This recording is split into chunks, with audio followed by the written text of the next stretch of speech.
Sir আসসালামু আলাইকুম। বলুন স্যার। স্যার আজকে আপনার আসতে তো দেরি হলো। কই, আমি তো ঠিক সময় আসছি। হ্যাঁ আজকে আপনার দেরি হয়েছে। আমার 5টা আসার কথা। 4:58 বাজে। আপনি শুধু আপনার রাস্তায় দেখলেন, কিছু মানুষের অপেক্ষা দেখলেন না। বুঝলাম না। কিছু না, চলেন ভেতরে।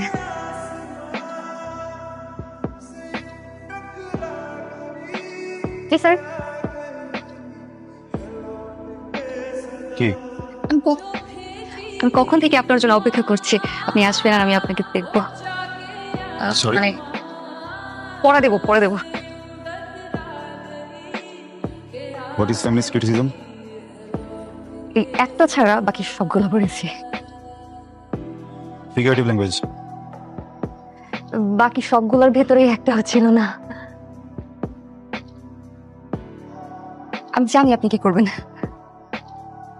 কলটা নেই।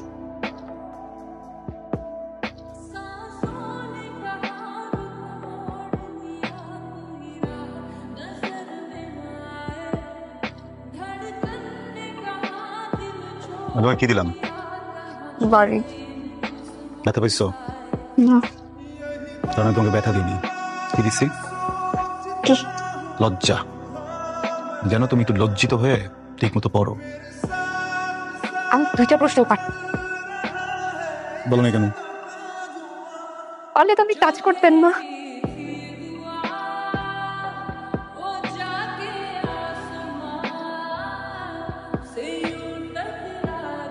আমার তো ঘোড়া কাছে বলতে ভালো লাগতেছে না।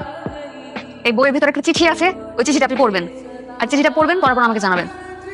আর যদি আপনি অ্যাভয়েড করেন তাহলে আমি একটা উল্টাপাল্টা কিছু করে ফেলবো। এই তোর হাতে কি? এটা শোনা কিছু না মানে শুধু আমাদের মুখের উপরে এরকম চাপতে আসিস কেন? হ্যাঁ যেটা মামা মামা মামা আমি বলতে না না মানে মানে মানে মানে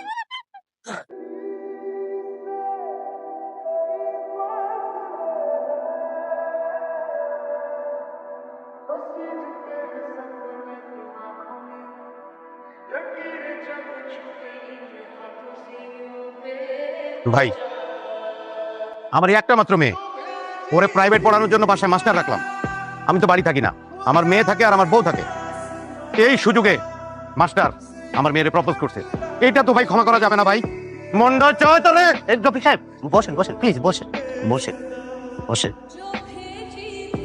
আমরা এখানে বসছি সমাধানের জন্য, অতএব উত্তেজিত হওয়ার দরকার নাই। ভাই